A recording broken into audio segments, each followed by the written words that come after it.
Dito tayo sa Wanggol Works. Ito yung alaga natin, Sniper 155.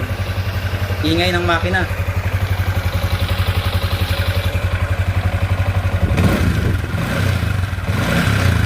Ayun, katulad ng ibang mga nagpo-post sa page ng Sniper.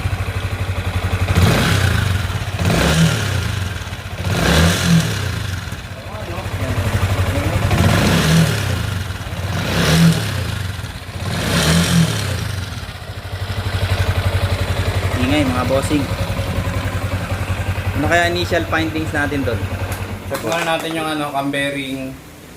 cam bearing, tensioner, tapos yung mga guide, Okay. timing guide. Yun lang Tapos, gagawin natin dito, sobrang basic lang.